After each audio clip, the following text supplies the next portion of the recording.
I was 19 years old when a single letter ended my future. My hands started shaking. My mind went completely blank because in wartime Japan, this letter meant only one thing.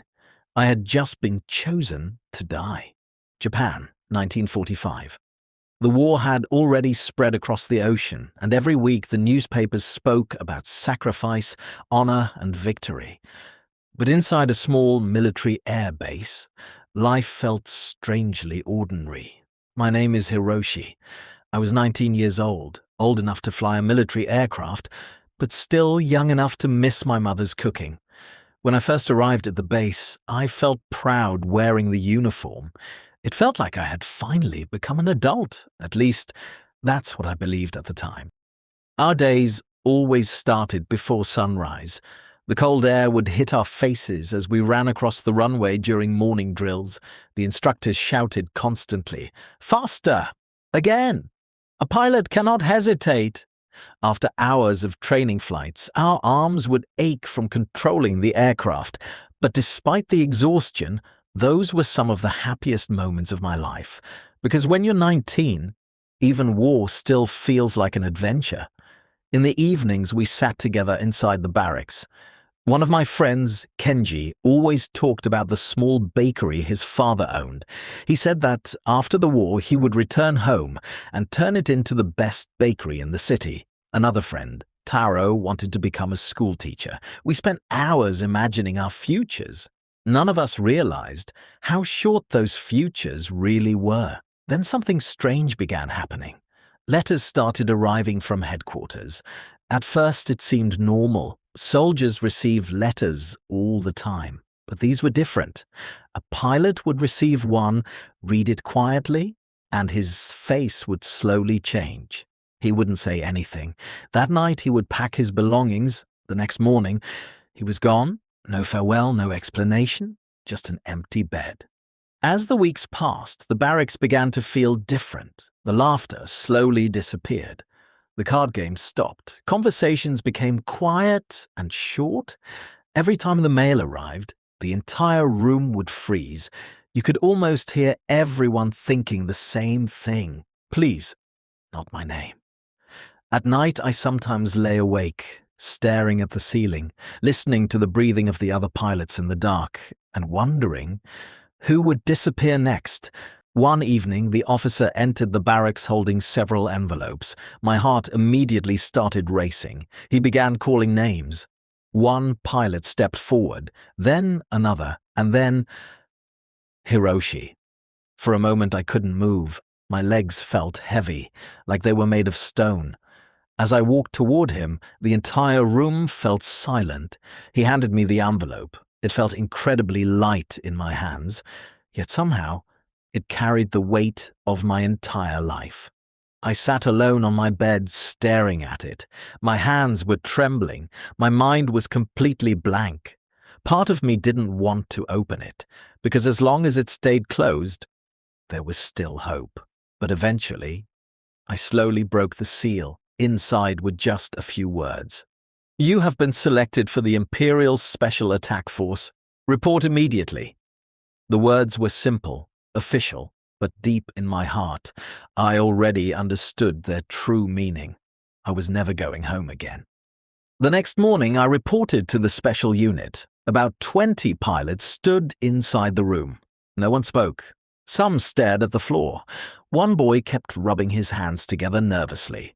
Another forced a small smile, as if pretending this was just another mission. But behind every face, there was the same silent fear. We were no longer training to survive. We were training to die. The commander entered the room. His uniform was perfectly pressed. His voice was calm and steady.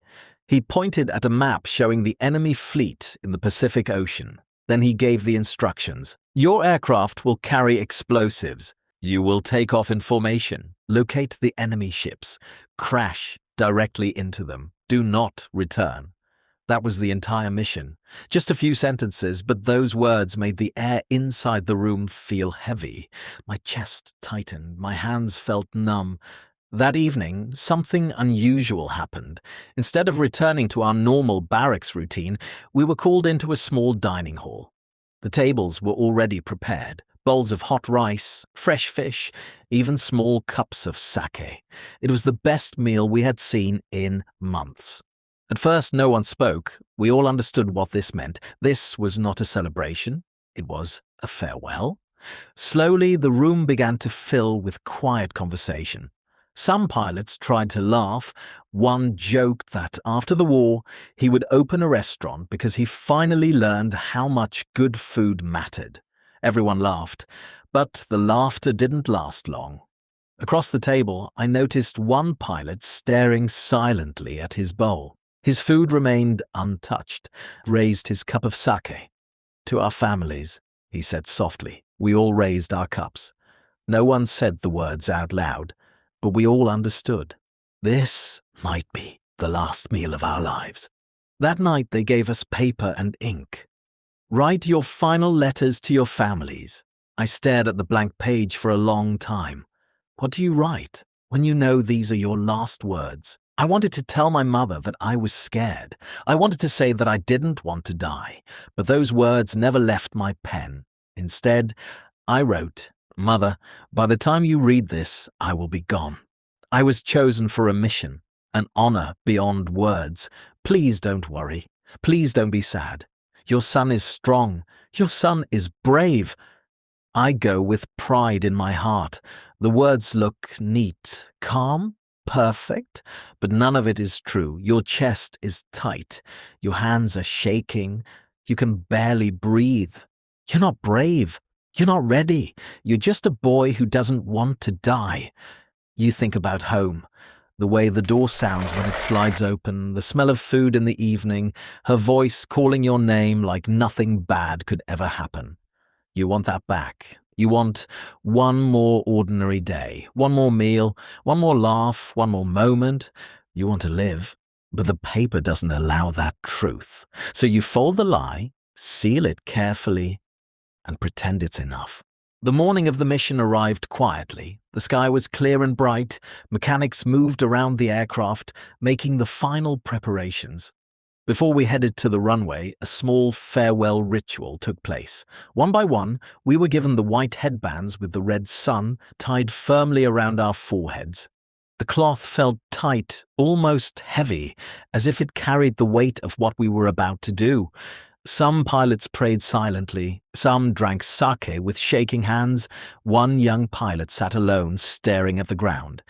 Tears slowly ran down his face. No one laughed, no one spoke. With the red sun headbands on our heads, we simply turned and walked toward our planes. I climbed into the cockpit. The smell of fuel filled the air.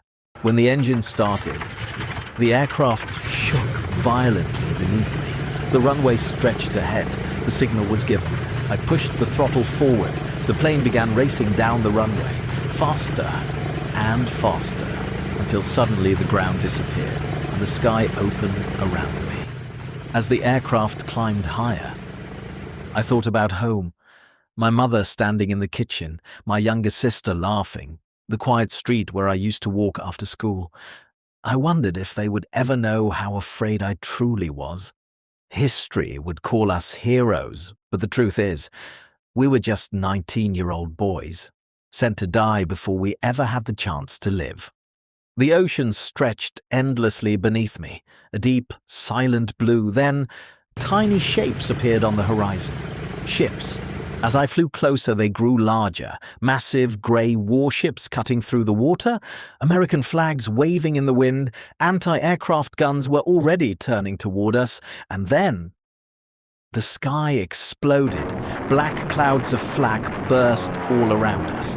The sound of gunfire thundered through the air. One plane beside me was hit. It spiraled downward, trailing smoke, and disappeared into the ocean. No one turned back. No one could. My hands tightened around the controls. The ship was directly ahead now. I could see sailors running across the deck, some pointing up at the sky, some trying to escape. For a moment, everything slowed, the noise faded, the fear disappeared. It was just me. and the target. I pushed the nose of the aircraft down. The wind screamed louder. The engine roared faster and faster. I closed my eyes for a brief second, and in that moment, I was home again. The ship filled my entire vision. There was no turning back, no second chance, only one final thought. Mother. And light. No one remembers the fear. No one hears the final words. They only remember the impact. But behind every explosion was a boy who still wanted to live.